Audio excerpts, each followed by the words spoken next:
The views and opinions expressed in this special program are not the views or opinions of Tropical Vibes 105.5 FM. Welcome to Leadership Empowerment. I am Dr. Bernard Young, Managing Director and Trainer at Genesis Leadership Institute, a management and leadership transforming entity operating right here in the Turks and Caicos Islands.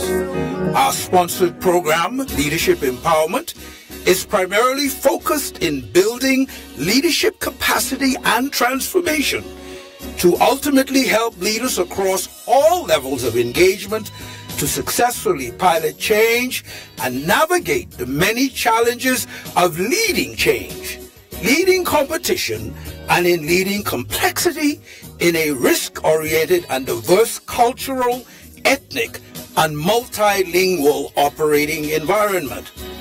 Each week on Leadership Empowerment, we will be exploring the many dimensions of nation building from the perspectives of the family, the church and community, community development, educational development, political development, entrepreneurship, business and financial empowerment, educational diversification, and the many other regional and global issues, all of which impinge upon and directly affect the mantle of leadership here in the Turks and Caicos Islands. Leadership Empowerment promises each week to deliver credible and cutting-edge educational information in an attempt to responsibly inform and produce a listening audience prepared to take their rightful place in leading the charge of nation building and human development. I invite you, the listening audience, each week to tune in to Leadership Empowerment and be informed by a fresh and vibrant perspective as we seek to light a candle rather than to curse the darkness.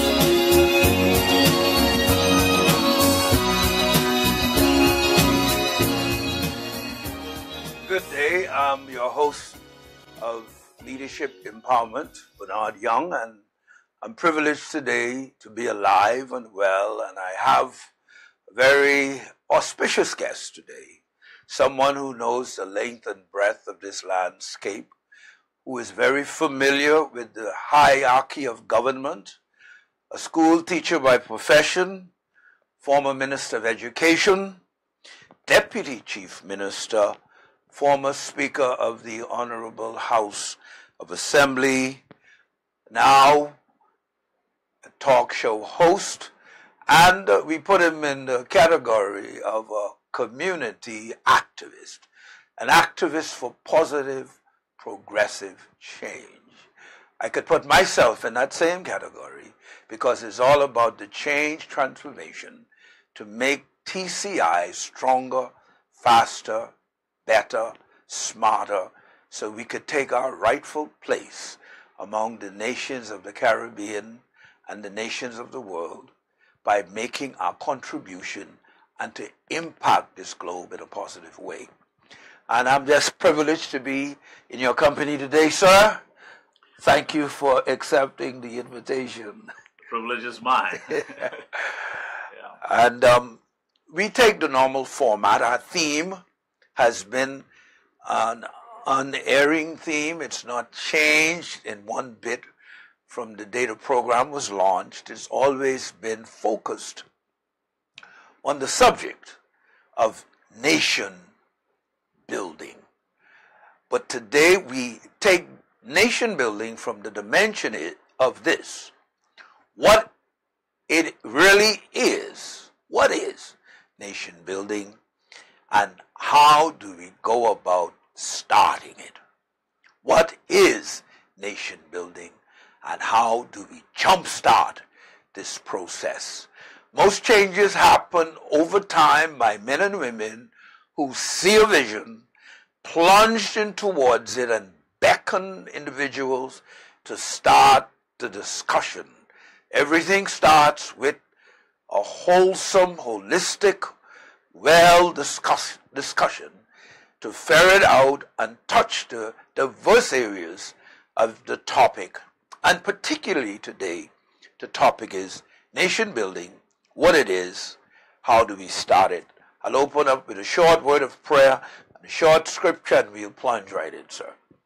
Father, we thank you for the privilege of this new day. We give you praise, honor, and glory for being God all by yourself. You are the divine architect of life, the divine architect of the universe.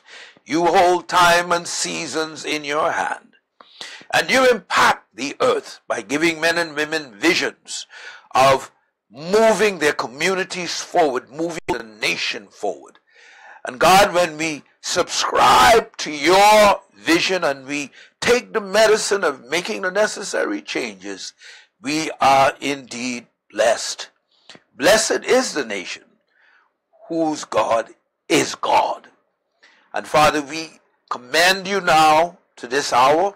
Holy Spirit, you're welcome. I ask you to guide my lips, guide our collective thoughts, so that the collective agency of this 1 hour encounter will do good for the Turks and Caicos Islands and lift the lid in our personal growth and development. We thank you now in the awesome name of Jesus Christ, your Son. Amen. My short scriptural text today from the book of Ecclesiastes is one of the wisdom books. And Solomon he penned under the auspices of the inspiration of the Holy Spirit, and he wrote these words. Ecclesiastes chapter 10, verses 5 to 7. There is another evil I have seen under the sun. Kings and rulers make a grave mistake. So this is speaking emphatically to those that have leadership responsibility. When they give great authority to foolish people and low positions to people of proven worth.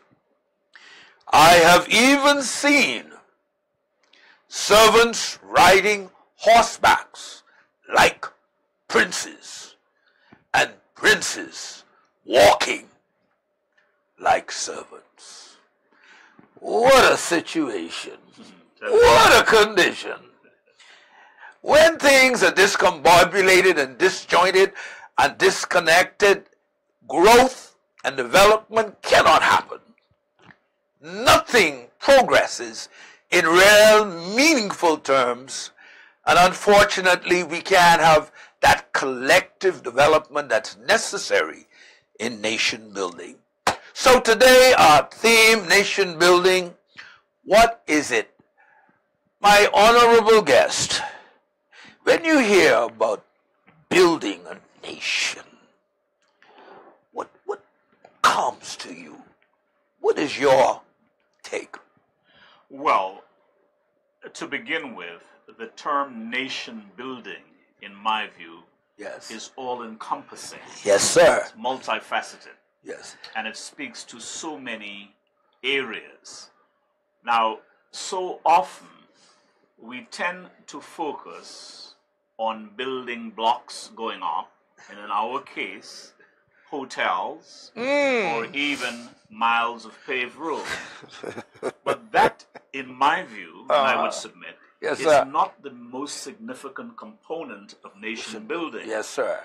Because if there weren't people, there would be no nation. You sing into the choir. And so that's the point where we should really start at, building up the individual, sensitizing him as to where he is at this place and time, where the country, and I use the terms, some terms loosely, because quite frankly, while we talk about ourselves as a nation, we are not. Of course. But of course, we have a vision. That's right. We have a vision to build a nation. Yes, sir. Yes, sir. And yes, I have watched these islands evolve from the little fishing, subsistence, agricultural communities, sponging.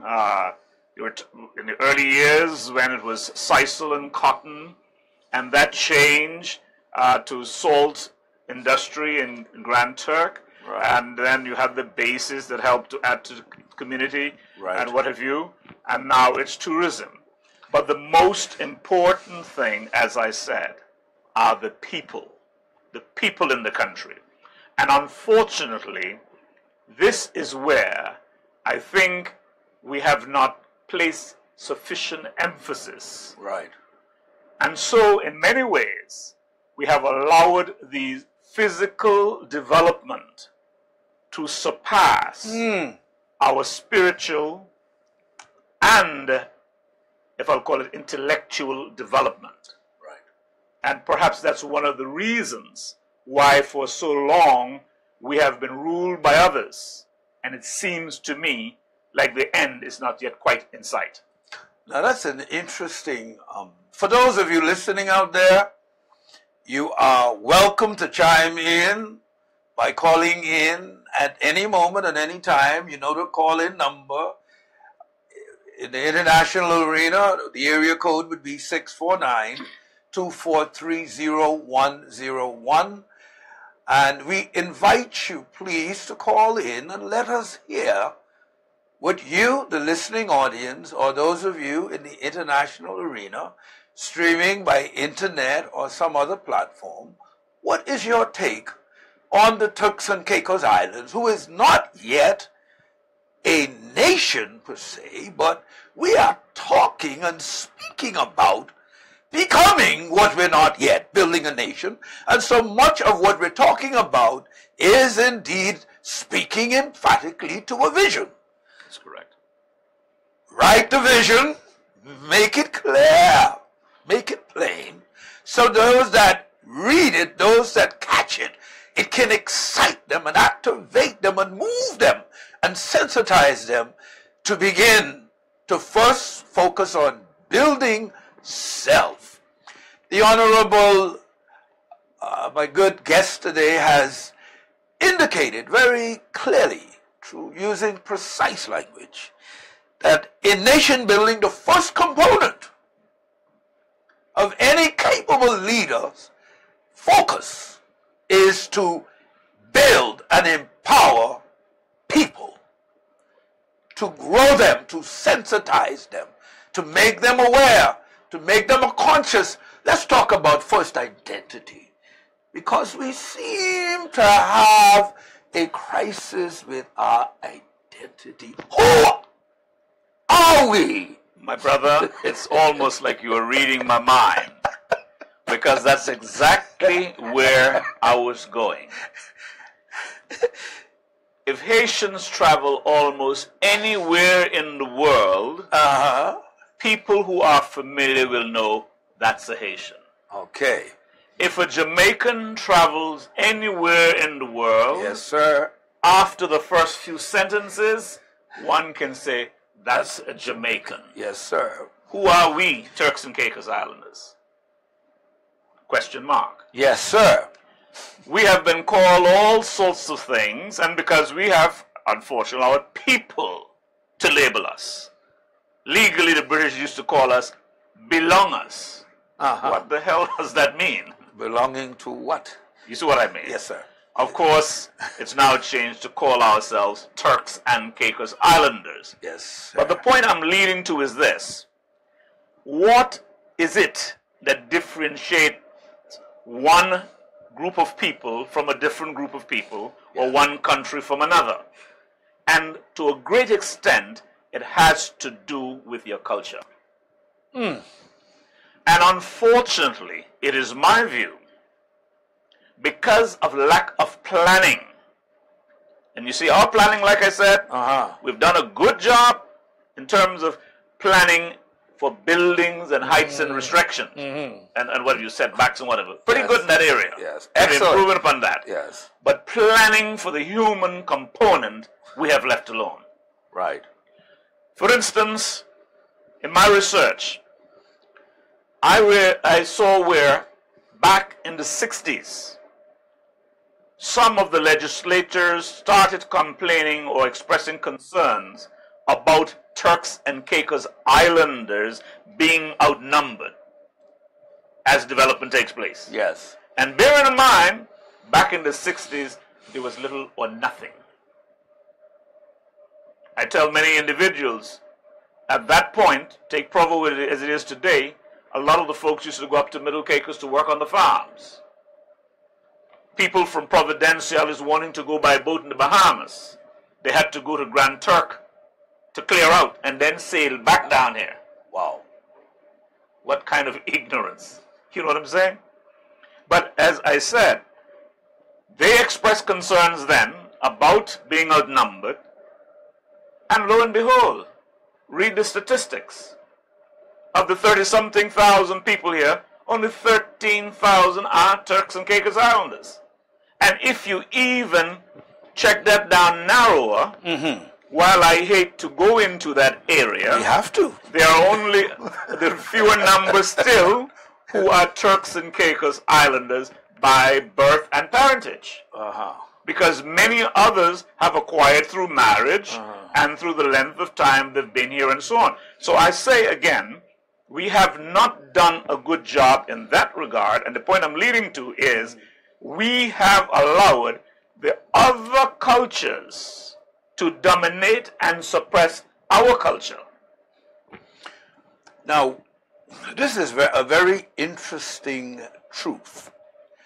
And for all our listening audience, we are attempting to diagnose with accuracy and precision some of the acute challenges that must, first of all, be put on the table before we can even capture in totality and in truth any vision of nation building.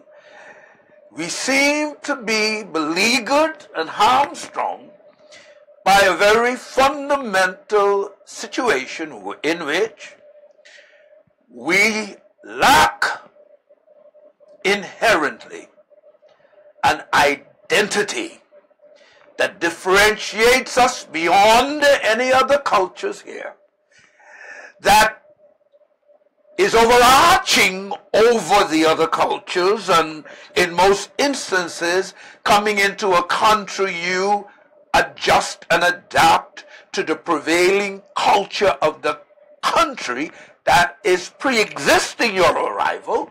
Indeed, many years ago, many Turks and Caicos Islanders made a mass exodus to the Bahamas. They became Bahamians. They enculturated into the Bahamian cultural paradigm. Right. They didn't come and act and do and behave and try to differentiate themselves as Turks and Caicos Islanders. They came and they enculturated themselves in the Bahamian culture. In the Turks and Caicos Islands, however, something diametrically opposed to that has happened. We've seen various cultures come in and almost tsunami, inundate, avalanche, cascade upon the existing culture to the extent that the prevailing culture, at least in Providenciales, I can only speak for here because that's where I live, and we tend to say Turks and Caicos, meaning a lot of times what's happening in Provo. Correct. Because as the commercial mecca, even though Grand Turk is the capital, yes, the seat of government, legislation happens there, the House of Assembly is there, the judiciary, the Supreme Court, is there.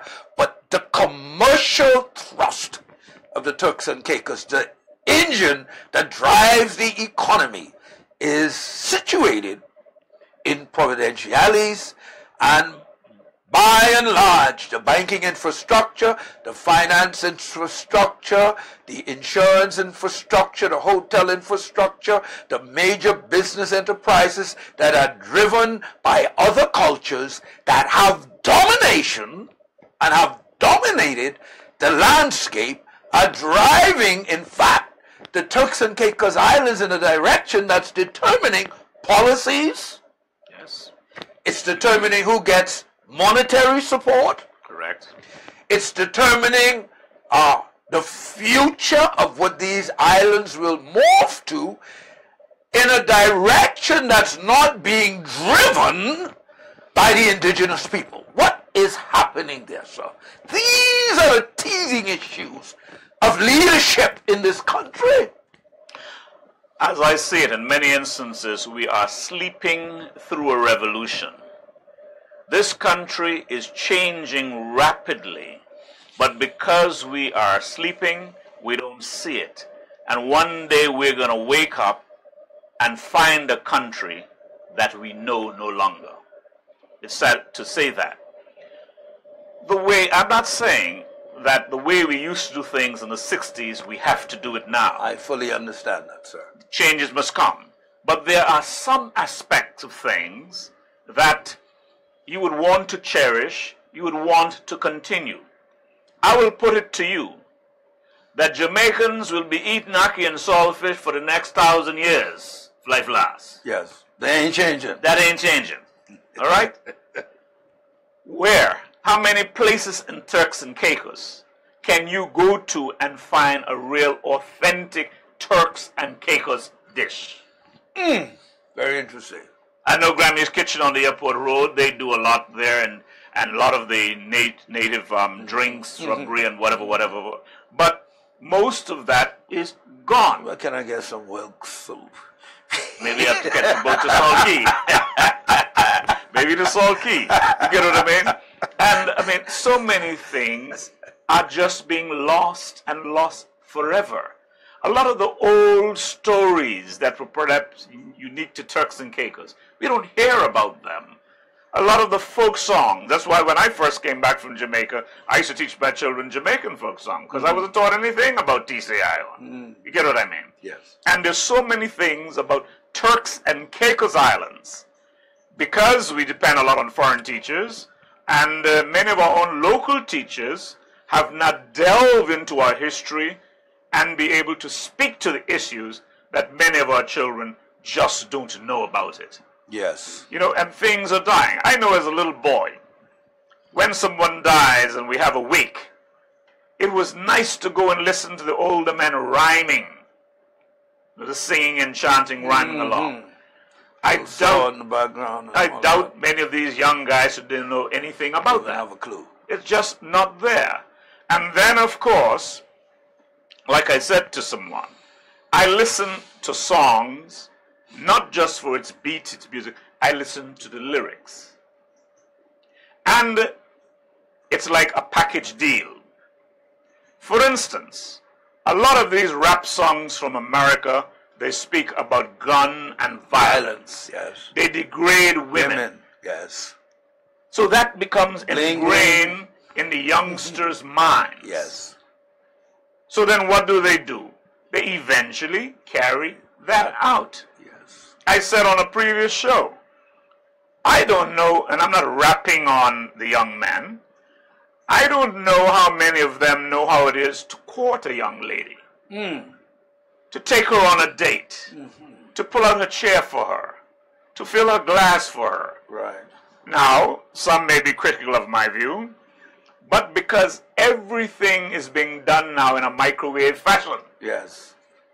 Because of some of the other cultures, the guys don't have to say anything.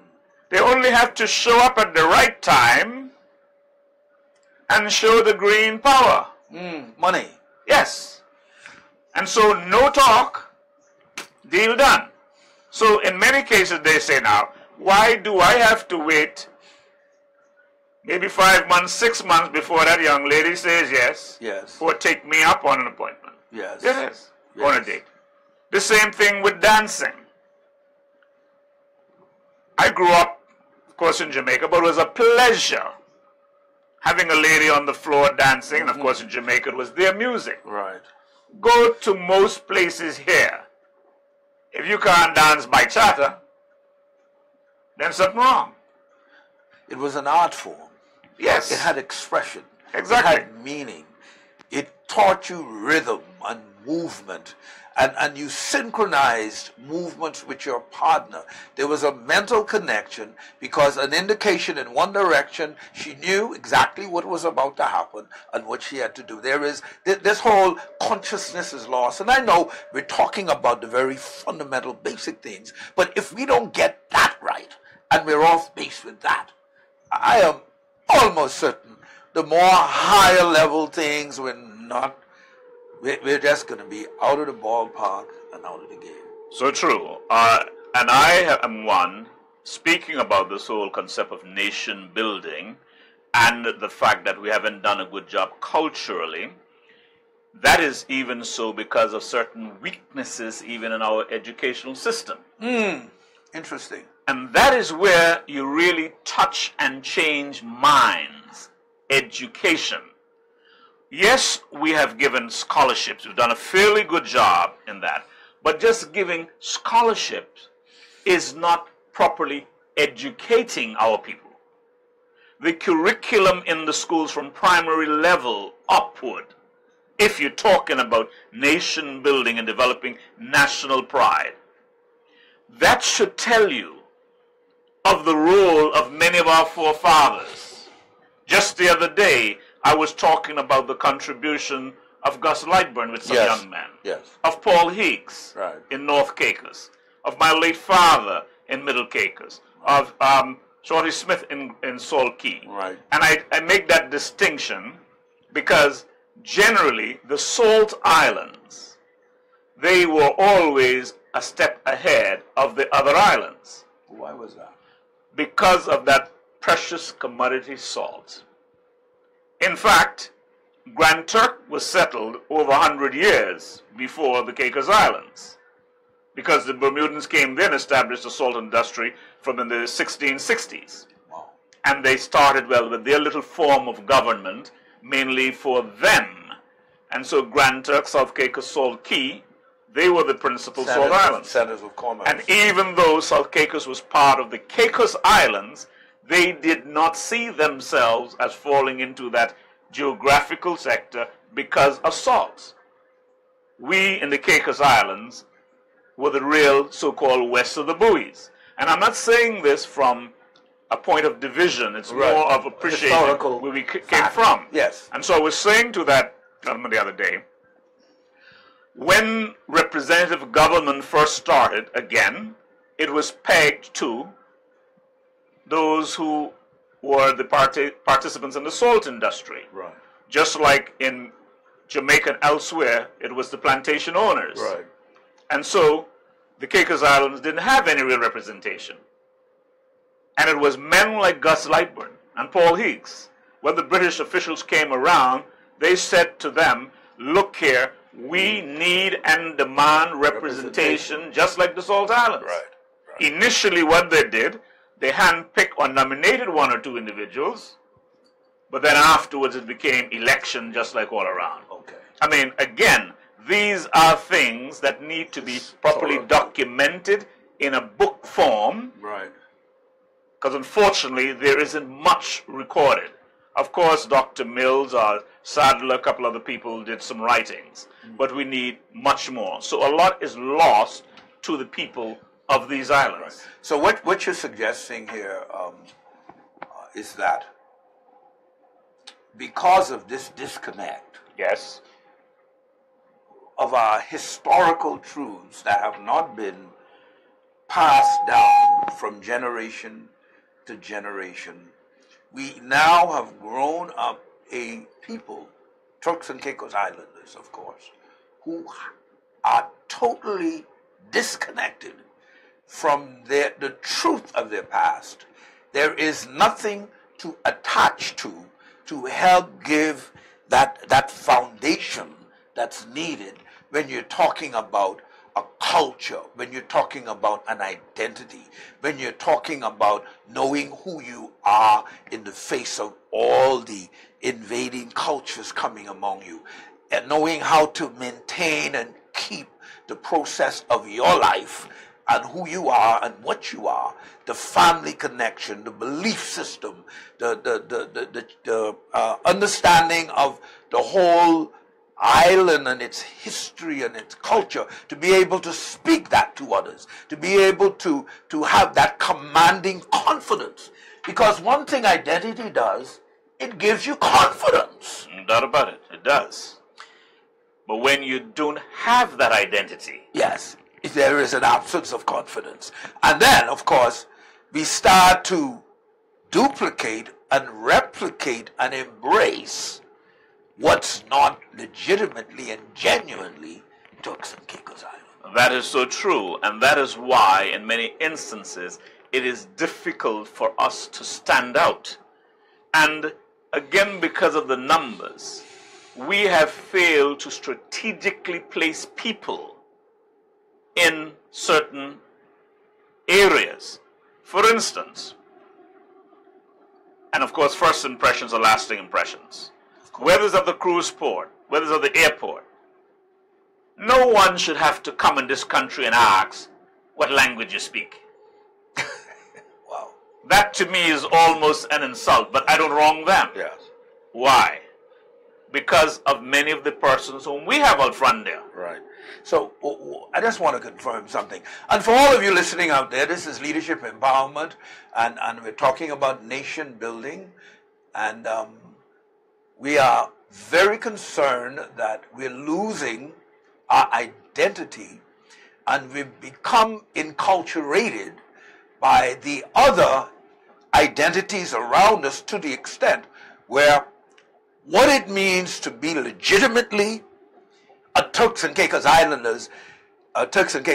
that is only determined by the fact that you can go to the registry of births and see that you can get a birth certificate or some document that says when you were born here and your mama and papa, you was that or this. But having the internal fortitude and strength and tenacity and presence of mind and will to know who I am beyond everything else around me, we are indeed lacking.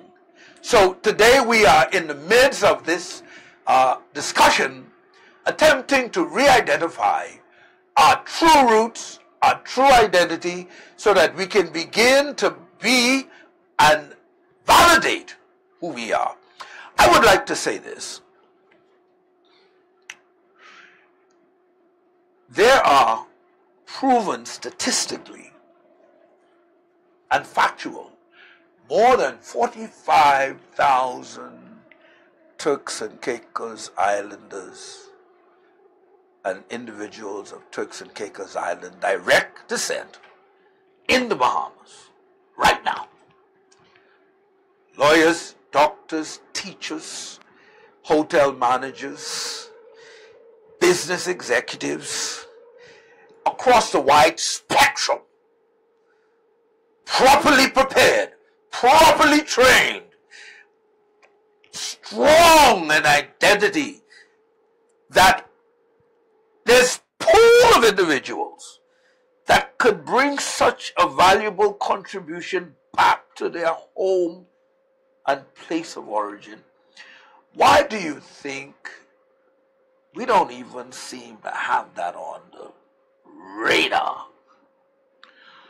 It reminds we would go looking for hotel managers as far as Istanbul or Jakarta. Mm-hmm. And there is this tourism market that's highly developed right next door. Banking and financial center right next door. Yes. And we won't even look in that direction. Now I'm talking about the foreign direct investors that come here and set up and begin to play around with the dynamics of how things really are. And we know it's real.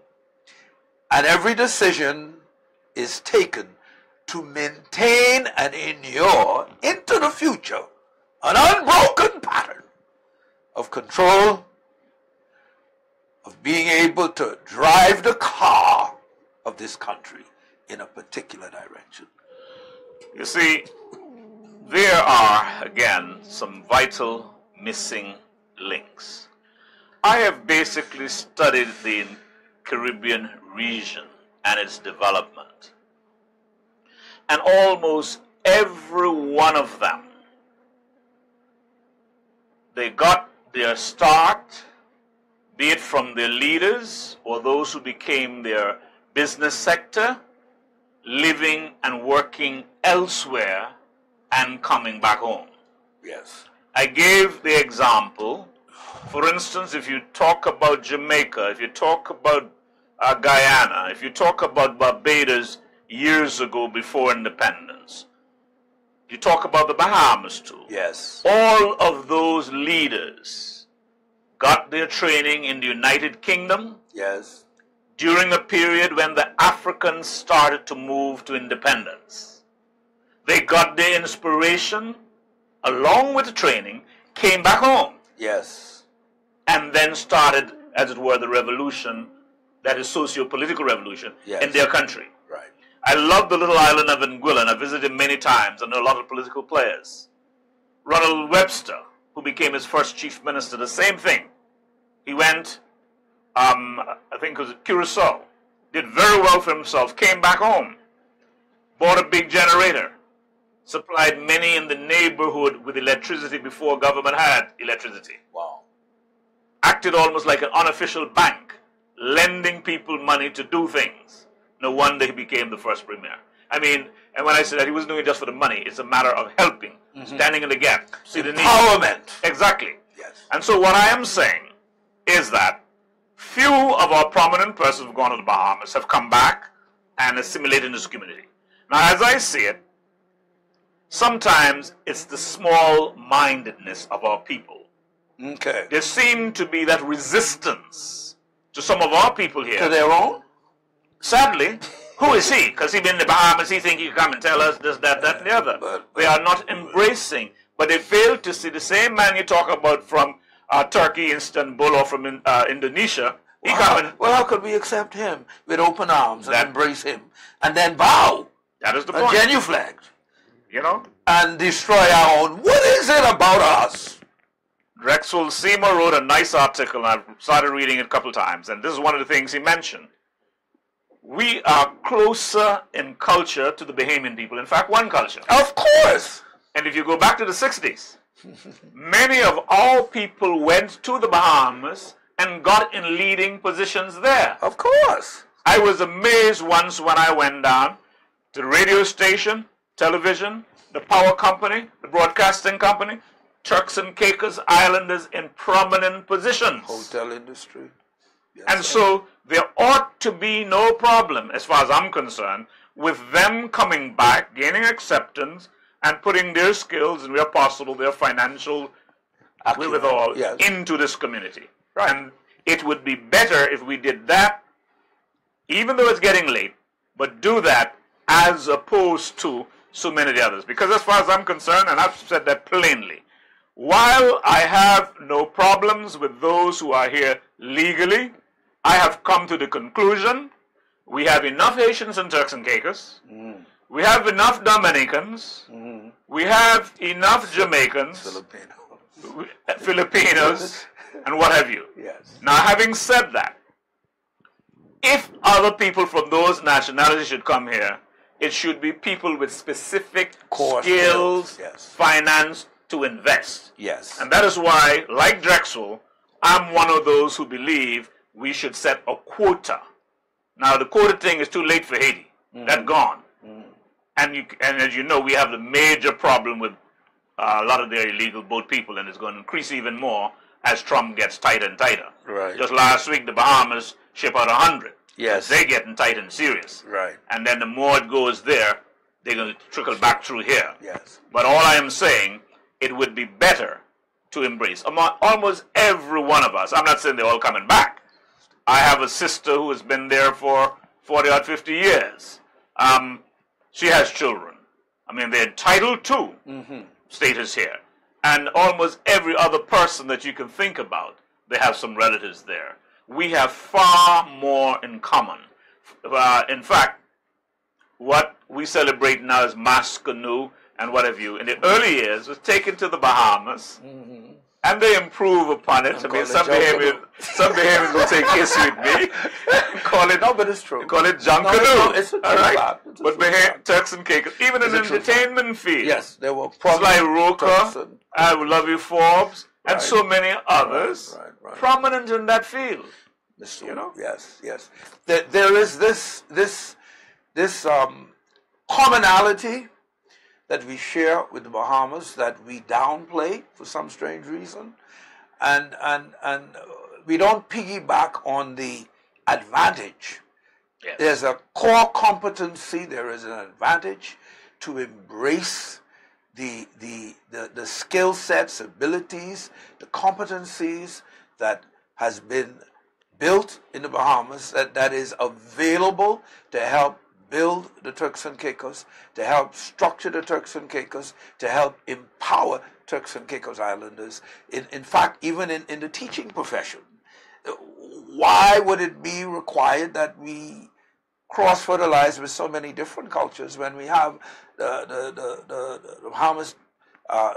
Bahamas University right now, former College of the Bahamas, a plethora of teachers available that we can start to farm and have a closer connectivity with our culture, with ensuring the cultural links and the cultural ties are indeed enshrined and maintained. But all of this revolves around that one critical element, leadership. Now, I kind of saved that one for the last because we rise or we fall based on the exposure, based on the competencies, based on the awareness, based on the wherewithal, drive and motivation of leadership. Let's talk about leadership. I'm not talking about political leadership per se. I'm not talking about elected leadership per se. I'm talking about leadership out of a totally different dimension. What is leadership? Because I can be elected and can't lead. Right. I can be appointed and don't have a clue about leading. What is leadership? Let's learn from the animals. Whether it's the horse, they may be in their pack, but there is one that always takes the lead. Right. If it is a farm or a large herd of goats, there is one that he may tie at a particular place and the others will hover around him. Right. Leader. Right. They didn't have no election. Absolutely. None whatsoever. All right. In society, there are leaders at various levels. Yes. There is the peer leader.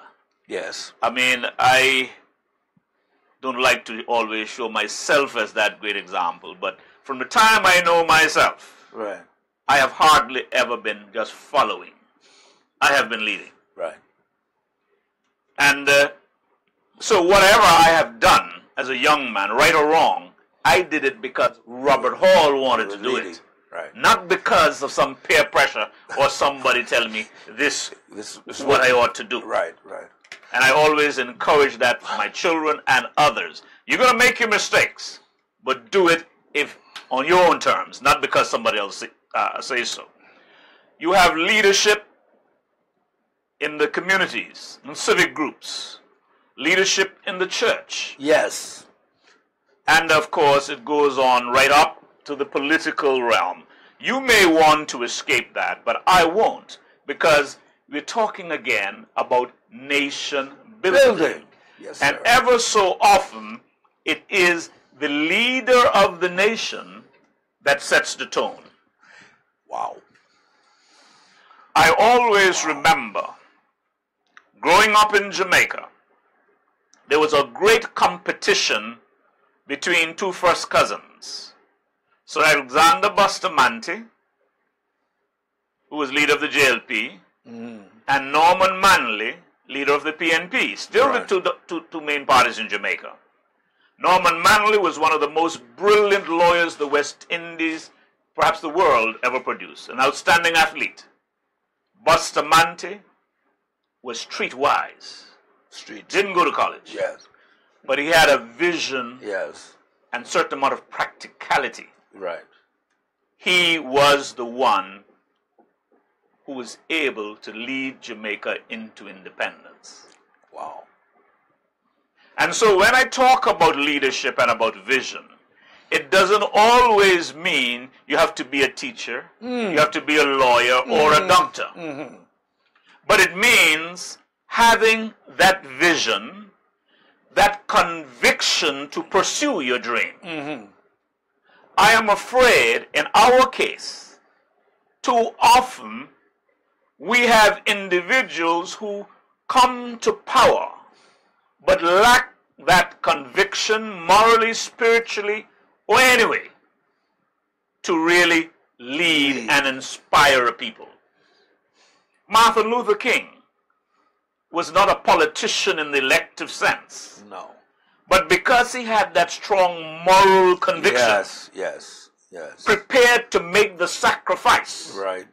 to go with it, and others with him, he was able, not single-handedly, others were involved, but to make a great difference in the civil rights struggle. Right. Mahatma Gandhi, Yes. All of the oh great. my daughter is named after Indira Gandhi. But anyway, and simply because I was so impressed with the Gandhis and their vision, their vision and yanking India out of the grips of colonialism Right. and putting it on the world stage. Today, one of the fast-growing powers Yes, in the world. indeed. It's the matter of vision. What you read earlier on, you said, Yes. There is another evil I have seen under the sun. Kings and rulers make a grave mistake when they give great authority to foolish people and low positions to people of proven worth. That's speaking about having the wrong kind of leadership in place with no vision and no insight, and the decisions that bear consequences end up being decisions that hurt the nation, that hurt progress, that retard growth and development, and retard nation building. It's almost like a virus. Leadership is a virus. You either got it or you ain't got it. I hear you. I hear you, brother. But if you got it, in the company of people, they start to feel something. Precisely.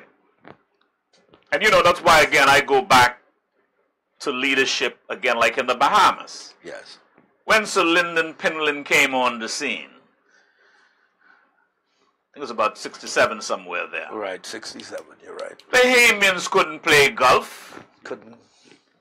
You hardly had, and particularly dark-skinned Bahamians wasn't working in any bank, Absolutely not. held any, but unapologetically, Yes. because he had this vision of a Bahamas For Bahamians. for Bahamians, All Bahamians. and where Bahamians will lead the charge. Yes.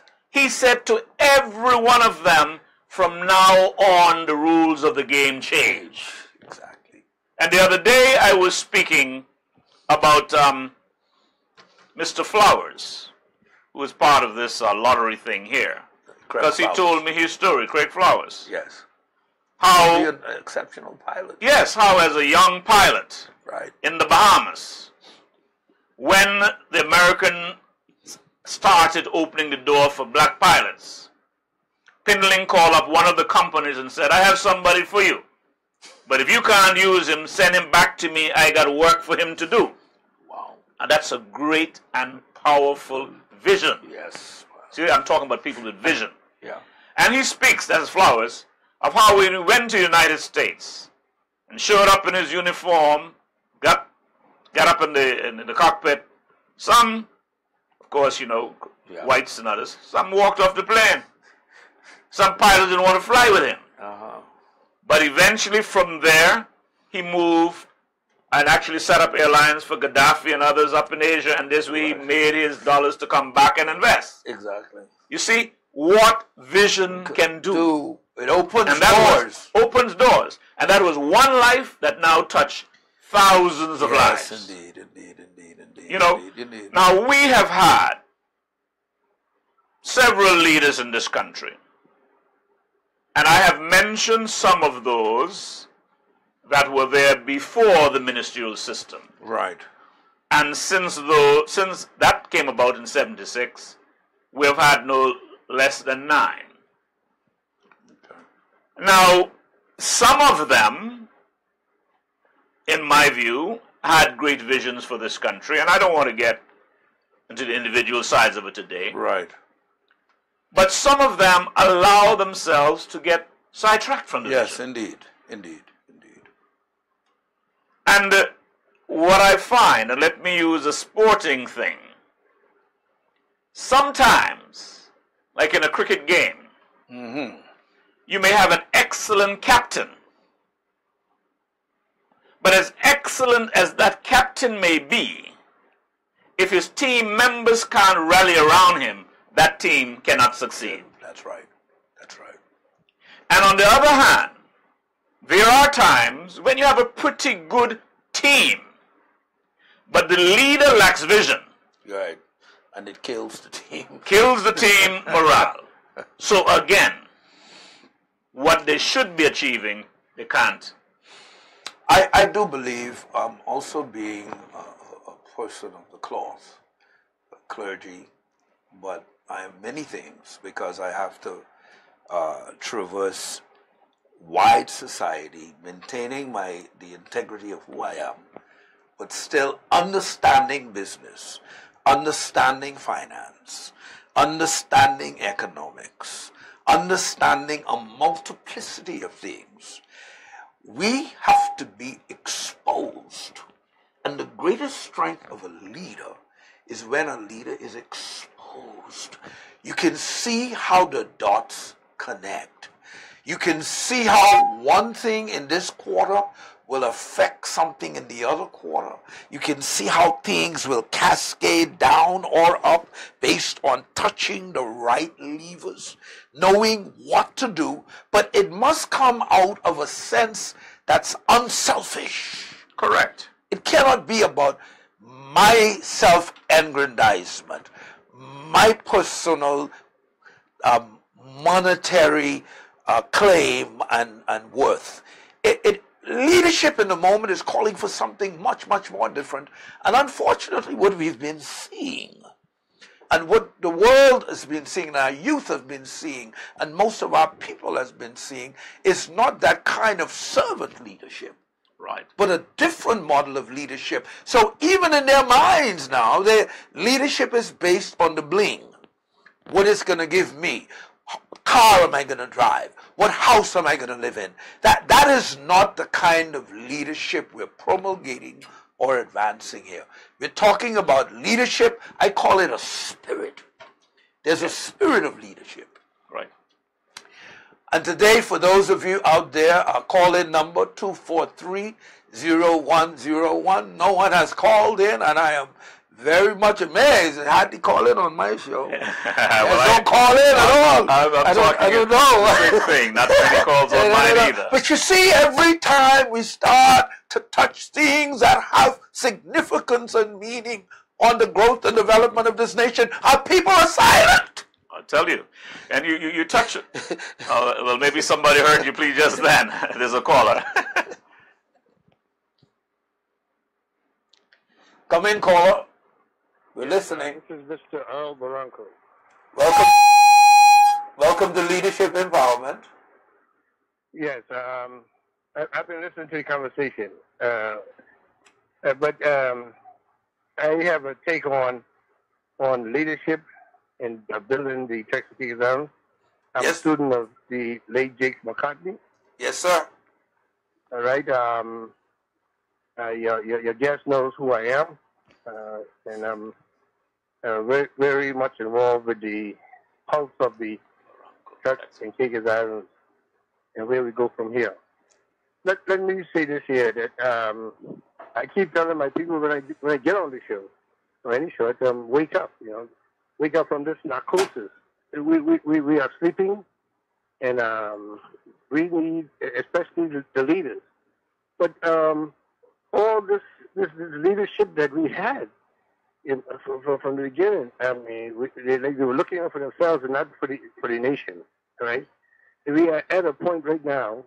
I hope you have the time. We are at a point where everything in this nation is foreign, all right, and all of the economic stranglehold is in foreign hands. You go from the banks, foreign. You go to the resorts, foreign. The workers, foreign. The porters, foreign. Water, foreign. The police department, foreign. We have shaped this nation. Turks and Caicos that has bring people in from other nations that what the Turks and Caicos Islanders can do, they go around who has the power, go searching for others and bring them here and put them over their people. We have a systemic problem with fighting with each other. Grand Turk or South Caicos, North Caicos, Middle Caicos, or vice versa. I don't know how this war has started, and I don't know how we're going to stop it. But we don't look out for one another in these things.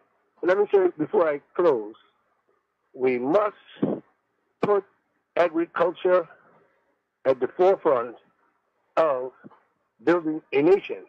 Right now, there's some form of farming in northern Middle Caicos, I think, but very little. But we have to go back to the things that brought us, this far. I can remember that my aunt, Balvina, and Uncle Isaiah, and Uncle Simeon, and bringing the corn, the cassava, the watermelons, the everything, onions, everything that they grew down there. And this was by the sweat of their brow we ate. You understand? Now machinery does this stuff, and it seems like we don't want to incorporate agriculture as part of our growing up as a nation. But I have much more to say, but I'll stop right there right now. Caller, I really appreciate your candid contribution, and it is a good thing that you are still very much alive and in the fight and totally and completely aware of the need to keep hope alive on this whole topic and theme of building your people, of lifting the lid, of building this nation, because you mentioned the name of a great leader who unfortunately was cut off in the prime of his life, and many of the things he had on the drawing board, it seemed at least to me, and I don't have all the facts in, seems like that vision has been left to die an ignoble death, because there were not others around who seemed to have been captivated to the degree and to the extent that the late Honorable Jacques McCartney was captivated to lift this nation to the status of being independent and self-determining. So I appreciate your comments, and please continue to keep the faith. Yes, I don't know how much time we have, but I wanted to go back when you mentioned being a man of the cloth, and that is another significant aspect of leadership and nation building. The churches, whether in the formal context or informally, have a very, very important role, not only in terms of helping to strengthen the moral fiber of the society, but much more than that. And like I was talking with a young man this morning, there are some groups and churches that seem to make the mistake about preaching man's souls to heaven while neglecting the social conditions that damn them On the earth. on the earth. Right. And that is where you mentioned earlier on. Right. The churches could lead in helping their members to understand their finances. Exactly. Help them to Yes. understand how to keep their families together. Yes, indeed. Because if the family doesn't stay together, the nation can't stay together.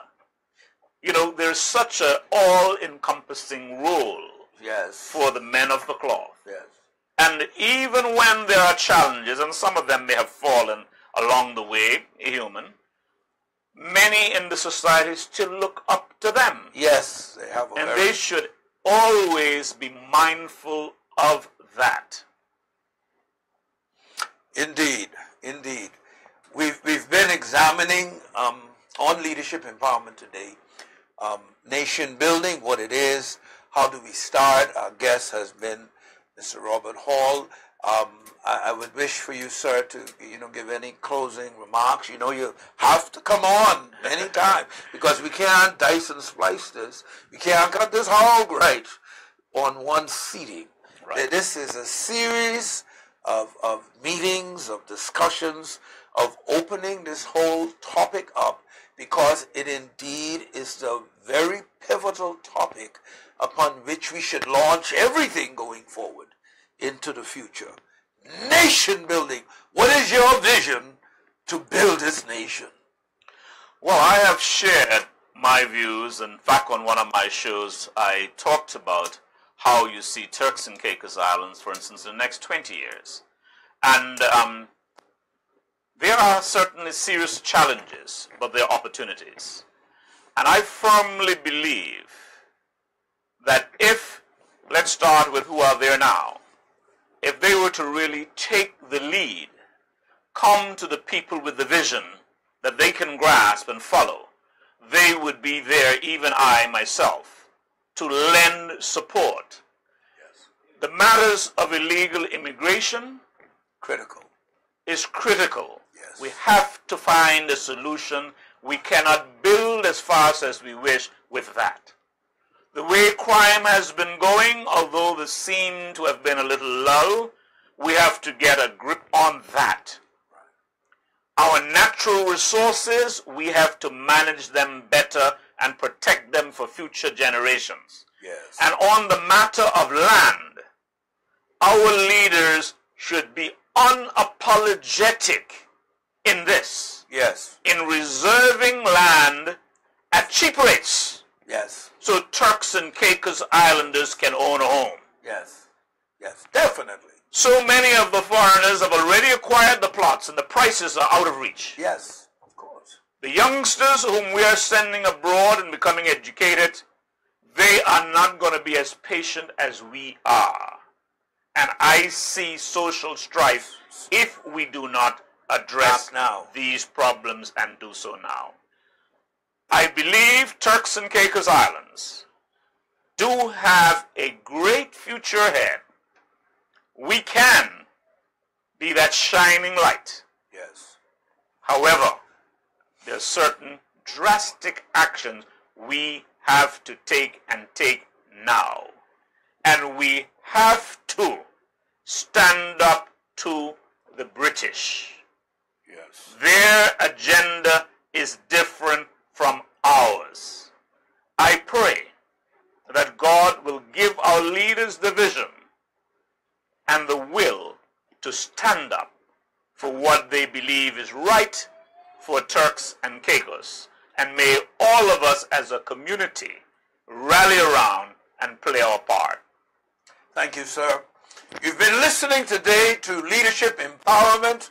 I'm Dr. Bernard Young, host of this vibrant program, attempting to sensitize the nation to the many areas of involvement and engagement that we must now be pulled into understanding and embracing for this great and awesome event to begin to take shape, to build the Turks and Caicos Islands. We're not yet a nation. We're still a British overseas territory, but we speak to a future that God is commanding. He has commanded the light to shine out of the darkness.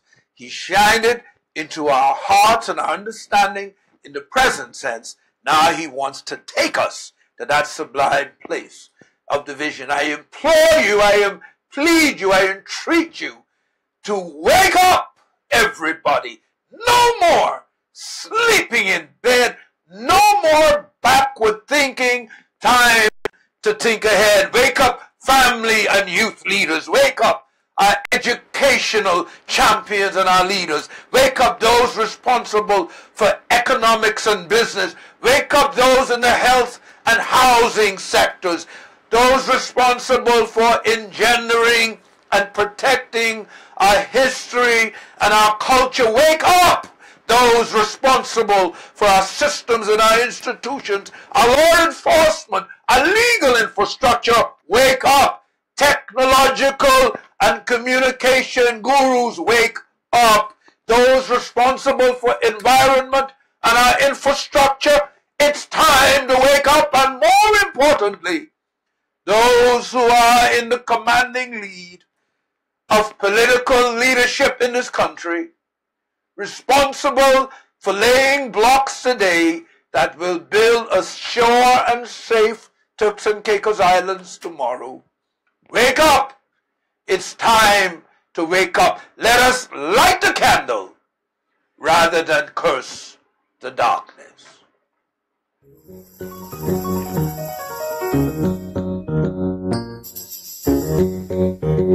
The views and opinions expressed in the preceding program are the show host, their guests and callers, and not the views or opinions of Tropical Vibes 105.5 FM. Thank you for tuning in to Leadership Empowerment this week.